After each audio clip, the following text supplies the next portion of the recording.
প্রিয় বন্ধুরা, আসসালামু আলাইকুম।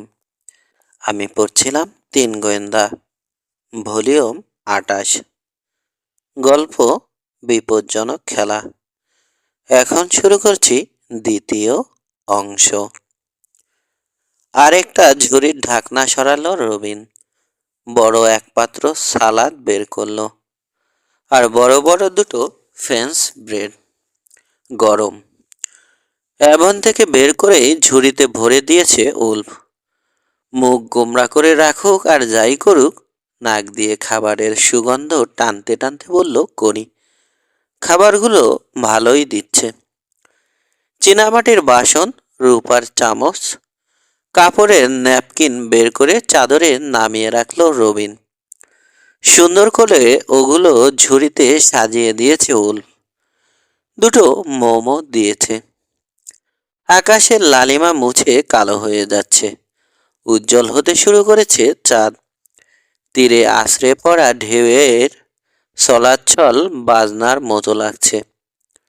খেতে আরম্ভ করলো ওরা। সিনেমার মতো লাগছে আমার কাছে, করি বলল। এত সুন্দর দৃশ্য সিনেমাতেও নেই, বলল রবিন। হোটেলের দিকে তাকালো করি। আকাশের পটভূমিতে কালো দেখাচ্ছে বাড়িটা। শুধু দোতলার দুটো জানালায় আলো জ্বলছে। তাকিয়ে রয়েছে যেন বেড়ালের চোখের মতো। খাওয়ার পর সাঁতরাতে নামলে কেমন হয়, প্রস্তাব দিল মুসা। বেডিং স্যুট তো পরে আসিনি, রবিন বলল। তাতে কি, হাসল মুসা। খালি গায়ে নামবো। চাঁদনি রাতে সাগরে সাঁতার কাটার স্বপ্ন দেখেছি আমি বহুদিন, কিশোর বলল। তার মানে তুমিও নামবে? অসুবিধে কি? বালির ঢিবির উপর দিয়ে তাকিয়ে হঠাৎ বলে উঠল করি, কে যেন আসছে। ফিরে তাকালো অন্য তিনজন। অন্ধকার ছায়ায় মিশে ভূতের মতো দাঁড়িয়ে রয়েছে একটা মূর্তি। ভয় পেয়ে গেল করি। জিজ্ঞেস করলো, কে ওখানে? সয়। ছায়া থেকে চাঁদের আলোয় বেরিয়ে এলো মূর্তিটা। অবাক হলো করি। মিস্টার মেল বয়েস। ঢিবির মাথায় দাঁড়িয়ে থেকে ওদের উদ্দেশ্যে হাত নাড়লেন তিনি। ধবধবে সাদা পোশাকে ভুতুড়ে লাগছে তাকে। ভয়টা এখনো কাটেনি করির। বিশ্বাস করতে পারছে না সত্যি মানুষ কিনা। পরীক্ষা করার জন্য হাত নেড়ে ডাকলো, আসুন না। অবিশ্বাস্য দ্রুত গতিতে নেমে আসতে শুরু করলেন ব্যারন। খাওয়া বন্ধ করে মোসাও তাকিয়ে রয়েছে হা করে। ভূত বুঝলে দেবে দৌড়। কাছে এসে দাঁড়ালেন তিনি। হাতে একটা মদের বোতল, আর এক হাতে গ্লাস। আন্ট জোয়ালিন এসেছে? উদ্বিগ্ন কণ্ঠে জানতে চাইল করি। না, জবাব দিলেন ব্যারন। লঞ্চ এসেছে, কিন্তু তোমার আন্টি আসেনি। অত ভয়ের কিছু নেই। সামান্য পেট ব্যথা তো, সেরে যাবে। আরো এক আধ দিন বোনের ওখানে কাটিয়ে আসার ইচ্ছে। কিন্তু ফোন করলো না কেন? সকালে যখন ফোন খারাপ ছিল তখন হয়তো চেষ্টা করেছে। ফোন খারাপ ভেবে পরে আর করেনি। আজ রাতটা যাক, তাকে আর বিরক্ত করব না। কাল সকালে যদি না করে আমরাই খোঁজ নেব। প্রসঙ্গটা বাদ দেওয়ার জন্যে খাবারগুলোর উপর চোখ বোলালেন তিনি। বাহ, উল্প তো নাস্তা টাস্তা ভালোই দিচ্ছে তোমাদেরকে। হেসে জবাব দিল কিশোর, নাস্তা নয়, একেবারে ভুরি ভোজ। উল্প কিন্তু আমাদের বাবুর্চি নয়। বাবুর্চির নাম মনিকা। আগামী শুক্রবারের আগে আসবে না। মৃদু হেসে বললেন ব্যারন। এত কাজ এক হাতে করতে হচ্ছে বলে অভিযোগের পর অভিযোগ করে চলেছে উল্ফ। তবে রান্না করতে তার খারাপ লাগছে না, এটাও বুঝতে পারছি। সে তো বোঝাই যাচ্ছে, রুটি চিবাতে চিবাতে বলল মুসা। কিন্তু এত বেশি পেট ভরিয়ে রাখছে আমাদের, আলসে হয়ে যাচ্ছি। কাল কোনো কাজই করতে পারবো না। হ্যাঁ, 10 পাউন্ড ওজন বেড়ে গেছে আমার, করি বলল। ভয় নেই, কালই সেটা খসিয়ে ফেলার ব্যবস্থা করব, হেসে বললেন ব্যারন। চাদরের এক ধারে বসে বোতল থেকে মদ ঢাললেন গ্লাসে। গিলাসটা তুলে ধরলেন ওদের দিকে। তোমাদের সুস্থতা কামনা করছি। লম্বা চুমুক দিলেন গ্লাসে। গম্ভীর হয়ে বললেন, মিলারও আমাদের সঙ্গে থাকলে এখন ভালো হতো। আচমকা বদলে গেছে কণ্ঠস্বর। কত করে বললাম আসতে, এলো না। আপনার ভাই কি অসুস্থ? জানতে চাইল কিশোর। প্রশ্নটা যেন অবাক করলো ব্যারনকে। অসুস্থ? মোটেও না, অতিমাত্রায় বিষণ্ণ। আমরা মেল বয়সরা এমনিতে একটু খেয়ালি। শুনেছি আমি, রবিন বলল। ব্ল্যাক ফরেস্টে সবাই জানে আপনার পূর্বপুরুষদের কাহিনী। আমাদের বাড়ির চিলেকোঠা থেকে মেল বয়েস ম্যানশন দেখা যায়। চোখ বুজে যেন পূর্বপুরুষদের কীর্তিকলাপের দৃশ্য দেখার চেষ্টা করলেন মেল বয়েস। হ্যাঁ, অনেক গল্প আছে ওদেরকে নিয়ে, ভয়ঙ্কর সব কাহিনী। চোখ মেলে তাকালেন রবিনের দিকে। এক ঝলক হালকা বাতাস ওদের ঘিরে নেচে নেচে বয়ে গেল। রোজার মেল বয়েস কি আপনার দাদা ছিলেন? জিজ্ঞেস করল রবিন। আরেক চুমুক মদ খেলেন ব্যারন। না, আমার দাদার ভাই, আমার গ্রেট আঙ্কেল।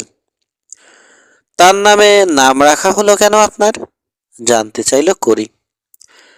তার নামে রাখা হয়েছে কথাটা ঠিক না। বিচিত্র হাসি খেলে গেল ব্যারনের ঠোঁটে। চাঁদের আলোয় রহস্যময় দেখালো হাসিটা।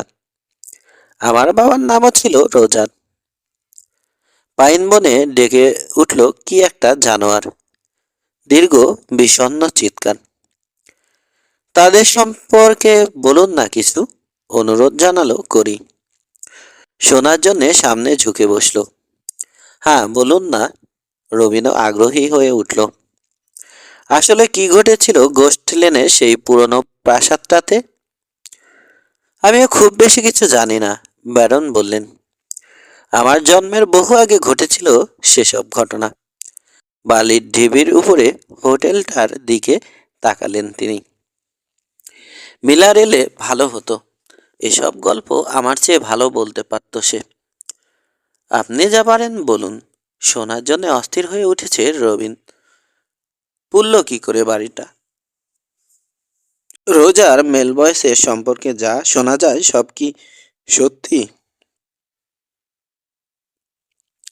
শব্দ করে হাসলেন ব্যারন। গিলাসটা নামিয়ে রাখলেন চাদরে। সবকটা চোখ এখন তার দিকে। বাতাসে দুলে উঠে কাত হয়ে গেল মোমের শিখা। নেভু নেভু হলো, কিন্তু নিভল না। রবিনের দিকে তাকালেন ব্যারন। তুমি নিশ্চয় শুনেছ, ব্ল্যাক ফরেস্টে প্রথম যারা বসতি করেছিল তাদের একজন ছিলেন আমার গ্রেট আঙ্কেল রোজার মেল বয়েস। বিরাট ধনী ছিলেন তিনি। কোথায় পেয়েছিলেন এত টাকা কেউ জানে না। কোথা থেকে ব্ল্যাক ফরেস্টে গিয়েছিলেন তিনি তাও জানে না কেউ। দেখতে তিনি কেমন ছিলেন জিজ্ঞেস করলো করি। আপনার মতো? তাও জানে না কেউ। আমাদের পরিবারের সবারই ছবি আছে, শুধু তারটা বাদে। সেটাও আরেক রহস্য। গিলাস তুলে চুমুক দিলেন তিনি। ঠোঁট চাটলেন। তারপর বললেন, বিশাল ওই প্রাসাদ শহর থেকে এত দূরে কেন বানালেন সেটাও রহস্য। ব্ল্যাক ফরেস্টে তখনও আজকের মতো শহর গড়ে ওঠেনি। ভালো কোনো রাস্তা ছিল না। বনের মধ্যেই বাড়ি বানালেন তিনি। বাড়িতে যাওয়ার একটাই পথ ছিল, গাছপালার ভেতর দিয়ে সরু একটা রাস্তা। বাড়িটা বানানোর সময় শ্রমিকেরা যাতায়াতের জন্য নিজেরাই তৈরি করেছিল রাস্তাটা। গোপনীয়তা পছন্দ করতেন নাকি? জানতে চাইল কিশোর। না, অন্তত ব্ল্যাক ফরেস্টে আসার পর প্রথম দিকে তো নয়। বরং রোজার মেল বয়েস আর তার সুন্দরী স্ত্রী ভেরোনিকা ছিলেন শহরের প্রাণ। সব জায়গায় ঘুরে বেড়াতেন, প্রায়ই বড় বড় পার্টি দিতেন। লোক গম গম করতো বাড়িতে। মোমের আলোয় কমলা রং লাগছে ব্যারনের চেহারা। মেল বয়েসরা খুব বিখ্যাত ছিল তখন। লোকে পছন্দ করত তাদের। শহরটার জন্য অনেক করেছে। লাইব্রেরির জন্য টাকা দিয়েছেন রোজার মেলবয়েস। ব্ল্যাক ফরেস্টের প্রথম হাসপাতালটা তার করা। গ্লাসে চুমুক দেওয়ার জন্য থামলেন ব্যারন। করির দিকে তাকালো কিশোর। হতাশা দেখতে পেল ওর মুখে। যেন ভয়াবহ কোনো ভূতের গল্প আশা করেছিল সে। রোজার আর ভেরোনিকার দুটো খুব সুন্দরী মেয়ে ছিল। ব্যারন বলতে লাগলেন আবার। মেয়েদের অসম্ভব পছন্দ করতেন রোজার, অতিরিক্ত। আর 10টা মেয়ের মতো লেখাপড়া শেখার জন্য স্কুলে যেতে দেননি ওদের। বাড়িতে টিচার রেখে দিয়েছিলেন। যা চাইতো ওরা দিয়ে দিতেন তিনি। কোনো কিছুতেই না করতেন না। এক বছর এক মেয়ের জন্মদিনে ইউরোপ থেকে সমস্ত জন্তু জানোয়ার সহ একটা আস্ত সার্কাস পার্টি ভাড়া করে নিয়ে এসেছিলেন তিনি। খাইছে, বলে উঠল মুসা। এই, বাধা দিও না তো। অধৈর্য ভঙ্গিতে হাত নাড়ল করি। আমার গ্রেট আঙ্কেল মনে করেছিলেন এত টাকা আছে যখন জীবনটা বুঝি সুখেই কেটে যাবে। সাগরের কালো পানির দিকে তাকিয়ে বললেন ব্যারন, কণ্ঠে বিষাদের ছোঁয়া।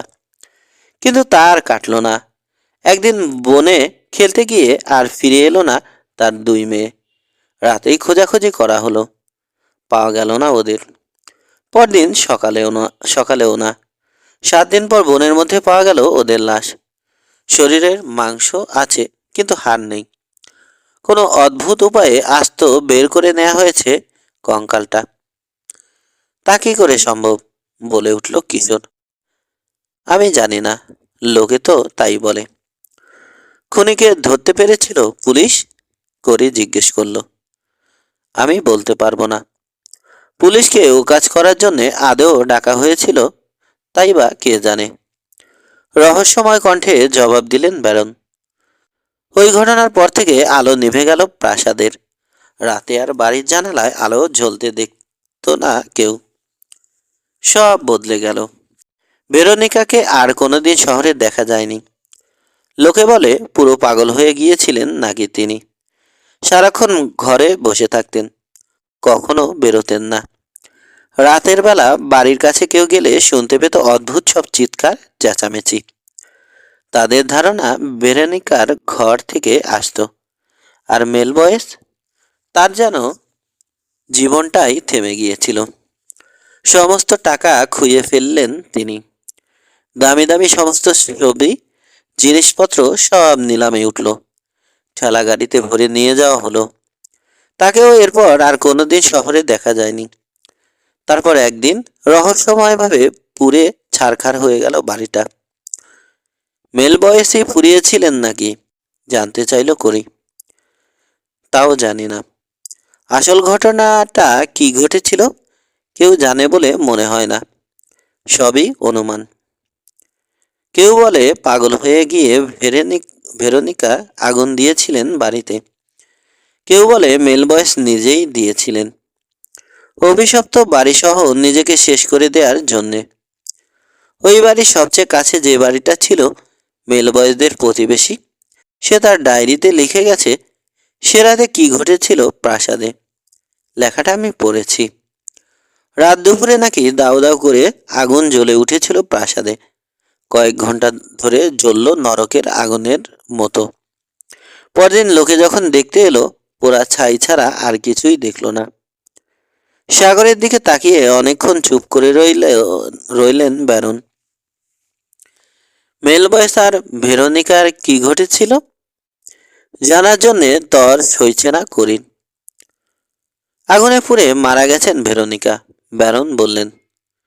ব্ল্যাক ফরেস্টের গোরস্থানে কবর দেওয়া হয়েছে তাকে। কোনো নাম ফলক লাগানো হয়নি তাতে। আর মেলবয়েসের কি হয়েছে কেউ বলতে পারে না। তাকে আর কখনো দেখেনি কেউ। বাতাসে কাত হয়ে গিয়ে আবার লাফিয়ে সোজা হলো মোমের শিখা। শীত লাগলো করির। উঠে দাঁড়িয়ে বলল, গরম কাপড় নিয়ে আসি গে। কিশোর, তোমাদের জন্য কিছু লাগবে? হুম, আমার জন্য আনতে পারো, রবিন বলল। ব্যারনের দিকে তাকালো করি। আমি না আসা পর্যন্ত আর কোনো গল্প বলবেন না প্লিজ। বালির ঢিবির ঢাল বেয়ে প্রায় দৌড়ে হোটেলের দিকে উঠে গেল সে। অদৃশ্য হয়ে গেল অন্ধকারে। সাংঘাতিক এক গল্প শোনালেন। কিশোর বলল, মানুষের শরীর থেকে কঙ্কাল উধাও হয়ে যায়, এরকম কথা আর শুনিনি। ভ্যাম্পায়ারের কাজ নয় তো? জিজ্ঞেস করতে গিয়ে গলা কেঁপে উঠল মোসার। ভ্যাম্পায়ার হয় কি করে? রবিন বলল, তাহলে রক্ত থাকতো না শরীরে। হাড় থাকবে না কেন? তাহলে এমন কোনো ভূত হতে পারে যে হাড় খায়। ভয়ে ভয়ে বলল মোসা। এর অন্য কোনো ব্যাখ্যা আছে? কিশোর বলল, কিংবা লোকে বানিয়েও বলতে পারে। 7 দিনে লাশ এতটাই ফুলে গিয়েছিল, মনে হয়েছে হাড় নেই। লোকে সেটাকে রং চড়িয়ে বানিয়ে দিয়েছে উদ্ভট এক ভয়াল কাহিনী। এই শুরু হলো তোমার যুক্তি দেয়া, রেগে গেল মুসা। উল্টো পাল্টা যুক্তি দিয়ে কাহিনীটাকে নষ্ট করছো কেন? উল্টো পাল্টা নয়, এটাই ঠিক, কারণ ভূত বলে কিছু নেই। হেসে উঠলেন ব্যারন। বাতাসে দুলে উঠল তার কোটের কোনা। চাঁদের আলোয় মনে হলো ডানা ফেলতে চাইছে না, চাইছে ওটা। বললেন, লোকে তো কত কথাই বলে।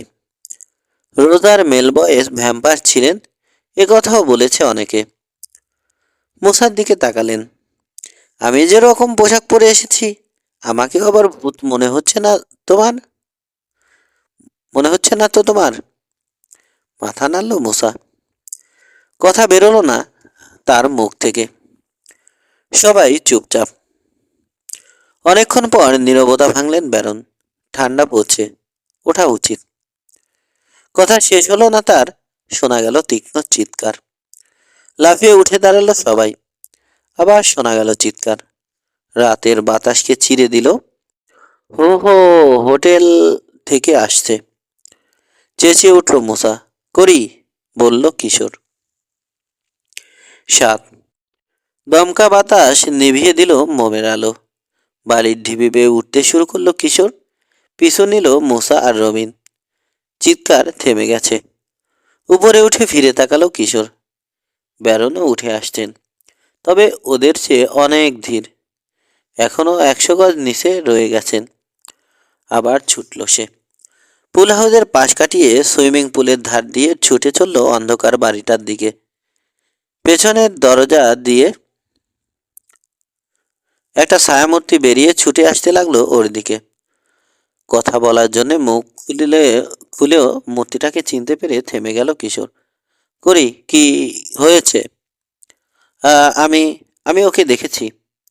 ঘরের মধ্যে কথা বলছে যেন করি। কি দেখেছ? জানতে চাইল রবিন। হাঁপাচ্ছে। সে আর মুছা দুজনে এসে দাঁড়িয়েছে কিশোরের পাশে। চিৎকার করলে কেন? ওদের পেছনে শোনা গেল ব্যারনের অস্থির কণ্ঠ।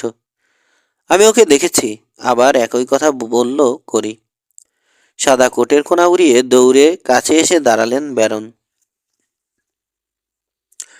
উল্পো বেরিয়ে এলো। আমি আমি ভূতটাকে দেখেছি, করি বলল। ঘুমিয়ে উঠল মূসা। কোথায়? এমনভাবে চিৎকার করে উঠলে হাত দিয়ে বুক চেপে ধরলেন ব্যারন। সরি, আপনা আপনি বেরিয়ে গেল মুখ দিয়ে। ভেতরে চলো সবাই, বলে ব্যারনের হাত চেপে ধরে টেনে নিয়ে চলল উল্ফ। ওদের অনুসরণ করলো 3 গোয়েন্দা আর করি। মিনিট খানেকের মধ্যেই লবিতে জমায়েত হলো। চামড়ার চামড়ায় মোড়া বড় একটা চেয়ারে বসলো করি। তার পাশে ব্যারন। দম নিতে কষ্ট হচ্ছে এখনো। বাইরের করিডোরের দিকে হাত তুলে করি বলল, হলঘরে দেখলাম ওটাকে। একজন মহিলার ভূত দেয়াল ভেদ করে বেরিয়ে এলো। দেখতে কেমন? জানতে চাইল উল্ফ। চমকে দিল কিশোরকে। কিশোর জানতো না ঠিক ওর পেছনে দাঁড়িয়ে রয়েছে লোকটা। কপালের উপর এসে পড়া একগাছি চুল আঙুলে পেঁচাতে পেঁচাতে সামনের দেয়ালটার দিকে তাকিয়ে রইল করি, যেন ভূতের চেহারা মনে করার চেষ্টা করছে। পুরনো আমলের পোশাক পরা, সাদা নাইট গাউন, লম্বা কালো বেনি, বয়স কম, খুব সুন্দরী। চেয়ারে নড়ে চড়ে বসলো সে। অস্বস্তি বোধ করছে। নজর এখনো সামনের দেয়ালের দিকে। ওর চোখ দুটোই বেশি নাড়া দিয়েছে আমাকে। বাপরে বাপ, কি বড় বড়, টকটকে লাল, মুখটা ফ্যাকাশে মোমের মতো। আরো কিছু বলতে চাইল সে, কথা আটকে গেল। আলতো করে ওর হাত চাপড়ে দিয়ে ব্যারন বললেন, শান্ত হও। উলফ, এক কাপ চা দাও না ওকে। দেব, বলল, কিন্তু জায়গা ছেড়ে নড়ল না উলফ। লাল চোখ মেরে আমার দিকে তাকিয়ে রইল সে। করি বলল, আমাকে ভয় দেখানোর চেষ্টা করছে মনে হলো। বরফের মতো ঠান্ডা হয়ে গেল হঠাৎ সবকিছু। ঘরের বাতাস, সব। চিৎকার করে উঠলাম। দেয়ালে মিশে গেল ওটা। ঘাড়ে কিসের যেন ঠান্ডা ছোঁয়া লাগলো। আবার চিৎকার করে উঠলাম। দেয়ালের দিকে তাকিয়ে চুলের গোছা আঙুলে পেঁচাতে থাকলো সে। রবিনের দিকে তাকালো কিশোর। রবিন কি ভাবছে বোঝার চেষ্টা করলো। ভূত দেখেছে করি, একথা বিশ্বাস করতে পারছে না সে। নিশ্চয় কেউ ভয় দেখাতে চেয়েছে ওকে। করির দিকে ফিরল সে। এখনো ভয় পাচ্ছ? ওর কথা যেন শুনতেই পায়নি করি। দেয়ালের দিকে তাকিয়ে গভীর চিন্তায় মগ্ন হয়ে আছে। হোটেলের পুরানো অংশে অনেক রহস্যময় ঘটনা ঘটেছে বলে শোনা যায়, ব্যারন বললেন। কিন্তু ও আবার আসবে। আচমকা তাকে থামিয়ে দিয়ে বলে উঠল করি, ভূতটা ফিরে আসবে। আমার যেন কেমন লাগছে। ঘুম আসছে না কিশোরের। নরম বালিশে মাথা রেখে চিত হয়ে শুয়ে ভাবতে লাগলো। সিলিং এ নানা রকম ছায়ার খেলা। বাইরে কালো নির্মেঘ আকাশ, তারায় ভরা। সাদা কোমল চাঁদটা যেন ভেসে রয়েছে উপসাগরের উপরে। ব্যারনের গল্পটার কথা ভাবছে সে। বনের মধ্যে ফুটফুটে দুটো ছোট্ট মেয়ের লাশ, হাড় নেই। পোড়া বাড়ি, খ্যাপা মহিলা ভেরোনিকা, উন্মাদ রোজা ডি মেলবয়েস। তার বংশধর একই নামের বর্তমান ব্যারন মেলবয়েস দি ডি থার্ড। ব্যারনের চাকর উল্ফ, মানে নেকড়ে। রাখার জন্যে আর কোনো নাম খুঁজে পায়নি যেন ওর বাবা। নামের আকাল পড়েছিল যেন। লোকটা অদ্ভুত। নেকড়ের সঙ্গে মিল নেই মোটেও। বরং চেহারার দিকে তাকালে বিখ্যাত সেই ক্লাসিক ছবির দানবটার চোষ্টার কথা মনে পড়ে, ডক্টর জেকিল। করির কথা ভাবল। সত্যি কি ভূত দেখেছে সে? কিছু একটা তো দেখেছে নিশ্চয়, নইলে অমন করে চিৎকার করতো না। না, ঘুমোতে আর পারবে না। বিছানা থেকে নেমে পড়ল সে। চাঁদটা চলে এসেছে যেন ঠিক তার জানালার বাইরে। হাত বাড়ালেই ছোঁয়া যায়। রূপালী জ্যোৎস্না ঘরে ঢুকে আলোর একটা আয়তক্ষেত্র তৈরি করেছে কার্পেটে। আলো মারিয়ে আলমারির কাছে গিয়ে শার্টটা বের করে গায়ে দিল সে। রান্নাঘরে যাবে। কোকটোক কিছু পায় কিনা দেখবে। দরজা খুলে সরু হলওয়েতে বেরিয়ে এলো। বাতাসে কার্পেট ক্লিনার আর পোকা মারার ওষুধের গন্ধ। খুব মৃদু আলো জ্বলছে। রাতের বেলা ডিম লাইট জেলে রেখে উজ্জ্বল আলোগুলো সব নিভিয়ে দেয়া হলো। হেঁটে চলল সে। রবার সোল স্যান্ডেল পরা থাকায় শব্দ হলো না। দুপাশের দরজাগুলো আগের মতোই বন্ধ। মন নিয়ে আরেকটা করিডোরে বেরোলো। বিচিত্র একরকম গন্ধ। আবছা অন্ধকার, একই রকম নিঃশব্দ। যেন স্বপ্নের মধ্যে হেঁটে চলল সে। ঠিক এই সময় কানে এলো শব্দটা। থমকে দাঁড়ালো সে। নিঃশ্বাস বন্ধ করে ফেলল। মেঝে মচমচ না তো, মেঝের মচমচ না তো। আবার হলো শব্দটা, আর একটু জোরে। সেই সঙ্গে শেকলের ঝনানি। শেকল? ভুল শুনছে না তো? আবার হলো শব্দটা। এগিয়ে এসে থেমে গেল। আবার মচমচ, মৃদু গোঙানি, মানুষের গোঙানির মতো। হালকা বাজনার শব্দ ভেসে এলো। বীণা বাজাচ্ছে কেউ, ফিসফিস করে ওর নাম ধরে ডাকলো কে যেন। দূর, সব আমার কল্পনা, নিজেকে বোঝালো সে। বাতাসের শব্দ, সরু হলয়েতে দমকা বাতাস, এসব কারসাজি করছে। করুণ সুরে বেজেই চলল বীণা। ফিসফিস করে তার নাম ধরে ডাকলো একটা ছোট্ট মেয়ে, একেবারে কানের কাছে। ঘটনাটা কি? মোড়ের অন্য পাশে কেউ আছে নাকি? হাঁটার গতি বাড়িয়ে দিল সে। পার হয়ে এলো মোড়টা। কানে এলো মানুষের কণ্ঠ, জোরে জোরে কথা বলছে। হাঁ করে ঢোক গিলে পানি খাওয়ার মতো বাতাস গিলতে শুরু করলো যেন সে। যে ঘর থেকে কথা শোনা যাচ্ছে তার দরজায় নম্বর নেই। নিচের ফাঁক দিয়ে চিলতে আলো এসে পড়ছে বাইরে। ভুতুরে ফিসফিসানি থেমে গেছে। এগিয়ে গিয়ে দরজায় কান পাতল সে। ব্যারনের কণ্ঠ। চিনতে কোনো অসুবিধা হলো না? রেগে রেগে কথা বলছেন কারো সঙ্গে, তর্ক করছেন। কিশোর অনুমান করল এটা ব্যারনের ঘর। করিডোরের শুরুতে প্রথম ঘর, পাশে চওড়া সিঁড়ি নেমে গেছে। মেইন লবি আর হোটেলের অফিসে যাওয়া যায় ওটা দিয়ে। শোনো, যা বলি শোনো, চিৎকার করে উঠলেন ব্যারন। না, আমি শুনবো না।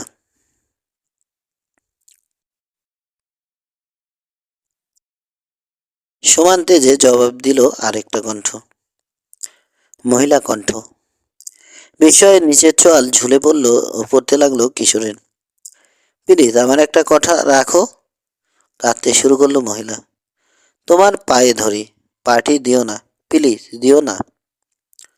দরজার বাইরে পাথর হয়ে দাঁড়িয়ে রইল কিশোর, কিন্তু আর কিছু শোনা গেল না।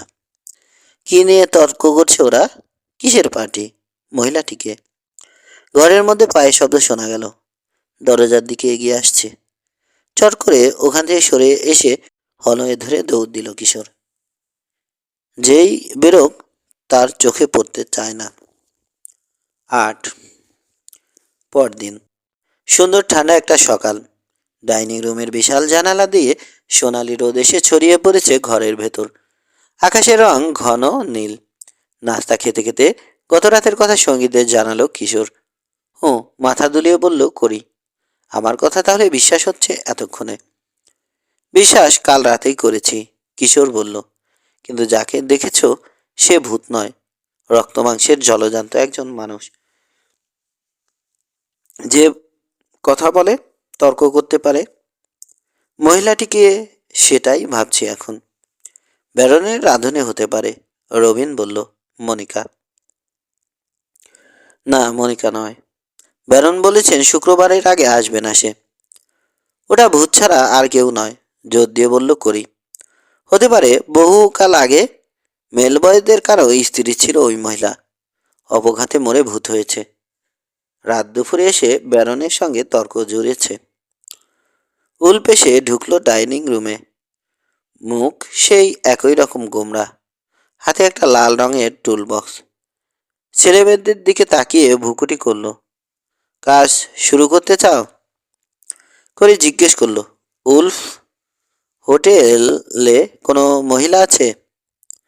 প্রশ্নটা অবাক করলো উলফকে। মুখটাকে এমন করে ফেললো যেন বলতায় কামড়ে দিয়েছে। দ্রুত সামলে নিয়ে বলল, না, নেই। কেন? ব্যারনের সঙ্গে কোনো মহিলা দেখা করতে এসেছে? চোখ দেখেই বোঝা গেল এসব প্রশ্নে খুব বিরক্ত হচ্ছে উলফ। না, কেউ দেখা করতে আসেনি। রলিন মারা যাওয়ার পর আর কোনো মহিলা ঢোকেনি ব্যারনের ঘরে। রলিন ছিল তার স্ত্রী। টুল বক্সটা নিয়ে ঘরের পেছনের অংশে চলে গেল উলফ। কিশোরের দিকে তাকালো করি, চোখে বিস্ময়। কিন্তু প্রসঙ্গটা নিয়ে আলোচনা করা গেল না আর। এখন কাজের সময়। এখান থেকে কাজ শুরু করবে তোমরা। দেয়াল জুড়ে থাকা লাইট হাউজের বিশাল একটা পেন্টিং সরালো উল্ফ। ওয়ালপেপার সরাবে, সিরিজ দিয়ে ঘষে মসৃণ করবে। সারাটা সকাল কাজ করলো ওরা। পুরানো বাদামি রং ঘষে ঘষে তুলল। গরম হয়ে উঠেছে ঘরটা। মেঝেতে ছড়িয়ে আছে বাদামি রঙের শুকনো কণা। বাতাসও উঠছে। ঘামে আঠা হয়ে গেছে শরীর। উল্ফ ঠিকই বলেছে, পরিশ্রমের কাজ। সাগরের নোনা হাওয়া কাঠের অনেক গভীরে ঢুকিয়ে দিয়েছে রং। তোলা খুব মুশকিল। 11:30 নাগাদ করি বলল, এটা কোক খাওয়া দরকার। আন্টিকেও ফোন করতে হবে। মই থেকে লাফ দিয়ে নেমে এলো মুসা। করির সঙ্গে সঙ্গে এগোলো। ওদের পেছনে গেল রবিন। কিশোর বলল, তোমরা যাও, আমি এটুকু শেষ করে আসি। কথা বলতে বলতে যাচ্ছে তিনজনে। রান্নাঘরে ঢুকে যেতে আর শোনা গেল না। মইয়ে দাঁড়িয়ে নিজের কাজে মন দিল কিশোর। সিরিজ দিয়ে ঘষতে ঘষতে হাতের বেশি ব্যথা হয়ে গেছে, কিন্তু থামল না, ঘষেই চলল। 10 কি 15 মিনিট পর কানে এলো পদশব্দ। মুসারা নিশ্চয় ফিরে এসেছে। ফিরে তাকিয়েই স্থির হয়ে গেল কিশোরের হাত। মুসা নয়, অবিকল ব্যারনের মতো দেখতে একজন অপরিচিত লোক এসে দাঁড়িয়েছে। সাদা চুল, সাদা গোঁফ, কিন্তু ব্যারনের মতো হাসি খুশি নন, বরং উল্টো। পোশাকও পরিচ্ছন্ন নয়। কানা জলদস্যুদের মতো এক চোখ কালো কাপড়ে ঢাকা। পরনে ঢোলা জিন্স, প্যান্টের হাঁটুতে দাগ, গায়ে সাফারি জ্যাকেট, অসংখ্য পকেট তার। কাগজ কলম রুমাল আর নানা রকম জিনিসে উঁচু হয়ে আছে সেগুলো। ডান হাতে একটা হান্টিং রাইফেল। নল ধরে বাটটা ঠেকিয়ে রেখেছেন মেঝেতে। ভয়ানক বিরক্তিতে চোখ মুখ কুঁচকে রাইফেলটা লাঠির মতো ব্যবহার করে কাঠের মেঝেতে ঠুকঠুক শব্দ তুলে এগিয়ে এলেন কিশোরের দিকে। হায়, হাসি মুখে বলল কিশোর। জবাবে ঘোত করে উঠলেন তিনি। কালো একটা চোখ মেলে তাকিয়ে রইলেন কিশোরের দিকে। আমি কিশোর পাশা। আশা করল নিজের পরিচয় দেবেন ভদ্রলোক। দিলেন না দেখে জিজ্ঞেস করলো, আপনি নিশ্চয় মিলার মেলভয়েস? ব্যারন মিলার ডি মেলভয়েস। রাইফেলে ভর দিয়ে কিছুটা সামনে ঝুঁকে কুঁজো হয়ে দাঁড়ালেন তিনি। গলাটা তার ভাই রোজারের মতো গমগমে হলেও অতটা মসৃণ নয়। আচরণ ভদ্র তো নয় বুনো। চেহারা এক, অথচ দুই ভাইয়ের মধ্যে অত অমিল হয় কি করে, ভাবল কিশোর। বলল, আমরা বেড়াতে এসেছি এখানে। আমি আর আমার 3 বন্ধু। থাকা খাওয়ার বিনিময়ে কাজ করে দিচ্ছি। মেলারের দৃষ্টির সামনে অস্বস্তি বোধ করছে সে। শুনেছি। কিছুতেই সহজ হচ্ছেন না ভদ্রলোক। রাইফেলটা লাঠির মতো ব্যবহার করে হেঁটে গেলেন জানালার কাছে। বাইরে তাকিয়ে রইলেন। উজ্জ্বল রোদে আরও স্পষ্ট দেখা গেল তার পোশাকগুলো, অতিরিক্ত কুচকানো আর ময়লা। রোজার বলেছেন তার ভাই বিষণ্ণতা রোগে ভুগছেন। কেন এই বিষণ্ণতা? আলাপ জমানোর জন্যে বলল কিশোর। দিনটা খুব সুন্দর, তাই না? জায়গাটাও দারুণ আপনাদের। মই থেকে নামবে কি নামবে না সিদ্ধান্ত নিতে পারছে না সে। কোথায় সুন্দর? বিরক্ত কণ্ঠে প্রায় খেঁকিয়ে উঠলেন মিলার। প্রচণ্ড গরম। সাগরের দিকে তাকিয়ে থেকে নল ধরে ধীরে ধীরে ঘোরাচ্ছেন রাইফেলটা। ঘরের মধ্যে গরম, জবাব দিলেন না মিলার। অস্বস্তি আরও বাড়ল কিশোরের। ইচ্ছে করেই এমন পরিস্থিতি তৈরি করছেন তিনি, যাতে সহজ হতে না পারে সে। মুসারা এত দেরি করছে কেন? তোমার বন্ধুরা কোথায়? জিজ্ঞেস করলেন মিলার। কাজ করতে করতে ঘেমে গেছিল, পানি খেতে গেছে। আমি এই কোণটা শেষ করে যাব। হাত তুলে দেখালো কিশোর। দেখার জন্য ঘুরলেন না মিলার। বিষণ্ণ কণ্ঠে বললেন, জায়গাটা অতিরিক্ত চুপচাপ। হবেই, এত বড় জায়গা, মাত্র 5-7 জন লোক। তার কথাটা মনে হয় পছন্দ হলো না মিলারের। মুখটাকে বিকৃত করে ঘন ঘন রাইফেল ঠুকতে লাগলেন মেঝেতে। এগিয়ে আসতে শুরু করলেন ময়ের কাছে। ভয় পেয়ে গেল কিশোর। মই থেকে টান মেরে ফেলে দেবেন না তো? কিন্তু ময়ের ফুটখানেক দূরে এসে দাঁড়িয়ে গেলেন তিনি। এক পকেট থেকে একটা রুমাল বের করে সশব্দে নাক ঝাড়লেন, গোঁফ মুছলেন, রুমালটা দলা পাকিয়ে ভরে রাখলেন আরেক পকেটে। কিশোরের দিকে চোখ তুলে বললেন, মন দিয়ে কাজ করো। হ্যাঁ, করছি, ভয়ে ভয়ে বলল কিশোর। কি বললে আবার খেপে যান কে জানে। আমার ভাইকে দেখেছো? না তো, সকালে নাস্তা খেতেও আসেননি। হুঁ, ওর সঙ্গে কথা ছিল। ঠিক আছে, আমার সঙ্গে দেখা হলে তাকে বলবো আপনি খুঁজছিলেন। মন দিয়ে কাজ করো। হ্যাঁ, ভালো কথা। তোমরা কি পার্টিতে যোগ দিতে এসেছো নাকি? পার্টি? চমকে গেল কিশোর। মোচড় দিয়ে উঠল পেটের মধ্যে। গত রাতের মহিলার কথা মনে পড়ল। প্লিজ, তোমার পায়ে ধরি, পার্টি দিও না। কেন মানা করছিল মহিলা? পার্টিকে এত ভয় কেন তার? কিসের পার্টি? জানতে চাইল কিশোর। কর্কশ কণ্ঠে মিলার বললেন, থেমে যাও। পার্টিতে যোগ দিয়ে দিতে হবে তোমাদের। পালানোর চেষ্টা করো না।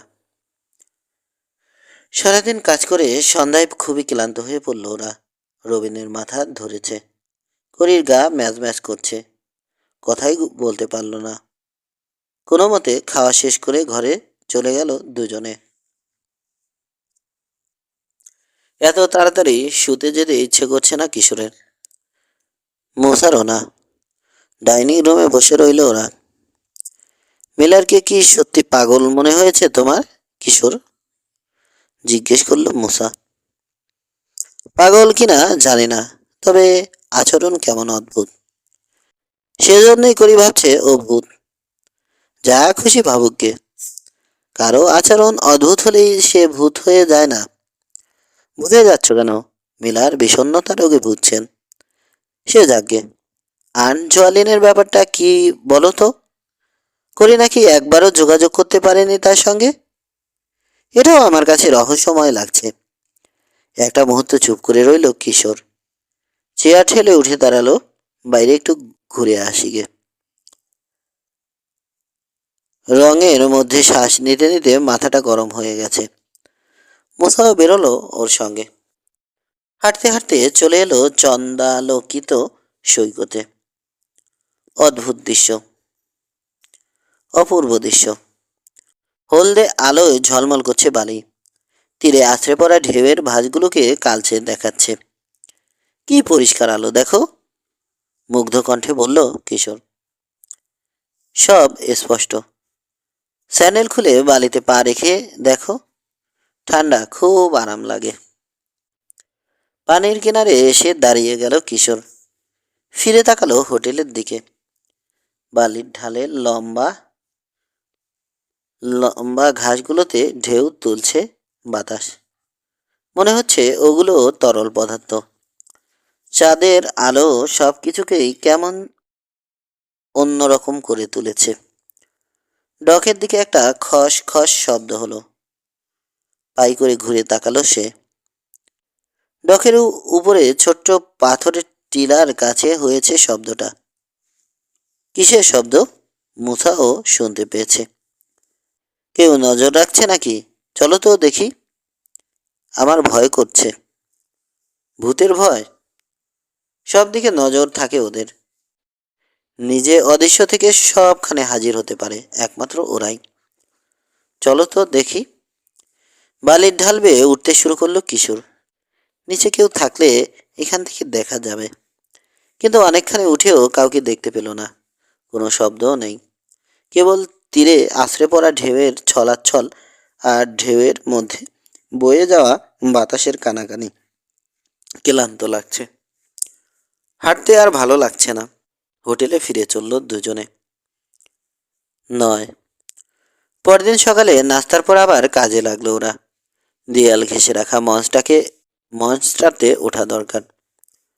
ছাদের দিকে ছাদের ঠিক নিচে দেয়ালে 10 বর্গফুট মতো জায়গার রং ঘষতে হবে। কিন্তু সবাই একসঙ্গে উঠতে পারবে না ওঠাতে, মাত্র দুজনের জায়গা হয়। মুসা বলল, আমি আর রবিন উঠে ঘষতে থাকি। আমাদের হাত ধরে গেলে তোমরা দুজন উঠো। খালি খালি বসে থাকবো? কিশোর বলল। মঞ্চের পাশে একটা মই ঠেস দিয়ে তাতে উঠে কাজ করা যায়। করি গেছে তার আন্টিকে ফোন করতে। একটা ইলেকট্রিক স্যান্ডার দিয়েছে আজুল। হাতে ঘষার চেয়ে এটা দিয়ে ঘষা অনেক সহজ, অনেক দ্রুত, অনেক বেশি জায়গা ঘষা যায় যন্ত্রটা দিয়ে। যথেষ্ট ভারী। অন্য তিনজনের চেয়ে সহজে তুলে ধরে রাখতে পারবে মুসা, কারণ তার গায়ে শক্তি বেশি। সুতরাং ওটা নিয়ে মঞ্চে উঠে পড়ল সে। রবিন উঠল তার পাশে। মঞ্চটার অবস্থা বিশেষ সুবিধের লাগছে না আমার। নড়ছে দেখছো, দুলছে, ভেঙে পড়বে না তো? রবিনের সন্দেহটা গুরুত্ব দিল না মুসা। স্যান্ডার ঠেসে ধরতে গেল দেয়ালে। এই সময় ফিরে এলো করি, মুখ থমথমে। পেয়েছো? জিজ্ঞেস করলো কিশোর। না, রিং হচ্ছিল ঠিকই, কেউ ধরল না। ভায়োলা আন্টি না হয় হাসপাতালে গেছে, কিন্তু আন্ট জোয়ালিন? রোজার মেলবয়েস কি বললেন? শোরটাউনে যাবেন? ঠোঁট উল্টালো করি, জানি না। ফোন রেখে তার সঙ্গে কথা বলতে গিয়েছিলাম, কোথাও খুঁজে পেলাম না। স্যান্ডারটা দেয়ালে ঠেসে ধরল মুসা। বিকট শব্দ করে রং তুলতে লাগলো যন্ত্রটা। পাশে দাঁড়িয়ে টেনে টেনে দেয়ালের কাগজ ছিঁড়তে শুরু করলো মুসা। যন্ত্র দিয়ে কাজ করার ফলে বাতাসের রঙের কণা এত বেশি উঠছে, শ্বাস নিতে কষ্ট হতে লাগলো দুজনের। ব্যাপারটা লক্ষ্য করে একটা আলমারি থেকে গিয়ে দুটো মাস্ক বের করে আনলো কিশোর। হাত লম্বা করে বাড়িয়ে দিল রবিনের হাতে। একটা নিজে রেখে আরেকটা মুসাকে দিল রবিন। কাজ করতে করতে পাশে সরে গেল মুসা। দুলে উঠল মঞ্চ। কাত হয়ে যাচ্ছে এক পাশে। চিৎকার করে উঠল রবিন, আরে পড়ে যাচ্ছে তো! ঠেকানো গেল না কোনো মতে। মরমর করে ভেঙে পড়ল মঞ্চ। মুসার হাত থেকে স্থানটা উড়ে গিয়ে পড়ল কিশোরের পায়ের কাছে। আর একটু হলে তার পাটা শেষত। মেঝেতে পড়ে গেল মুসার রবিন। দৌড়ে এলো কোরিয়ার কিশোর। কোনো মতে উঠে বসল রবিন। হাতে মুঠো করে ধরা রয়েছে এখনো এক টুকরো কাগজ। দেয়ালের দিকে চোখ পড়তে চিৎকার করে উঠল, আরে দেখো দেখো, একটা দরজা! চোখ তুলে তাকালো বাকি তিনজন। দেয়ালের গায়ে যেখান থেকে কাগজ ছিঁড়েছে রবিন, সেখানে একটা দরজার খানিকটা দেখা যাচ্ছে। এগিয়ে গেল কিশোর, টান দিয়ে নিচের দিকের বাকি কাগজটুকু ছিঁড়ে ফেলল। বেরিয়ে পড়ল পুরো দরজাটা। বিড়বিড় করে বলল, দরজা ঢেকে দিয়েছিল কেন? আশ্চর্য! সরো সরো ওটার কাছ থেকে! চিৎকার করে উঠল করি। আমি পড়েছি, ভূতের উপদ্রব ঠেকানোর জন্যে ভুতুরে ঘর কিংবা সুড়ঙ্গের দরজা এভাবে ফুল আঁকা কাগজ দিয়ে ঢেকে দেয়া হয়, তাহলে নাকি ওসব দরজা দিয়ে আর বেরোতে পারে না ভূত। রসুনের মালা ডাকুলার মতো ভূতকে ঠেকায় শুনেছি, কিন্তু ফুল আঁকা কাগজ? দরজাটার দিকে এগিয়ে গেল কিশোর। দেখো, আমি তোমাকে মানা করছি, সাবধান করলো করি। যেও না, বের করে আর এনো না ভূতটাকে। চকচকে মসৃণ কাঠের দরজাটার এক পাশে ফ্রেমে বাঁধাই একটা ছোট ছবি ঝোলানো। মঞ্চের আড়ালে ঢাকা পড়েছিল। সেটাকে ঝুলন্ত অবস্থায় রেখেই কোণা ধরে সামান্য সরাতে বেরিয়ে পড়ল দরজার নব। হাসি ফুটল কিশোরের মুখে। নব ধরে মোচড় দিতে খুলে গেল দরজার পাল্লা। করির দিকে ফিরে তাকালো সে। হাসি ছড়িয়ে পড়েছে মুখে। ঢুকো না! করির দু চোখে ভয়। আমি এখনো বলছি, ভালো চাইলে বন্ধ করে দাও এ ওই দরজাটা। মুসার দিকে তাকালো কিশোর। হানা কিছু বলল না মুসা। করির ভয়টা তার মধ্যেও সংক্রমিত হয়েছে। ঢোকা উচিত কিনা বুঝতে পারছে না। রবিন বলল, খুলেই যখন গেছে চলো দেখি কি আছে।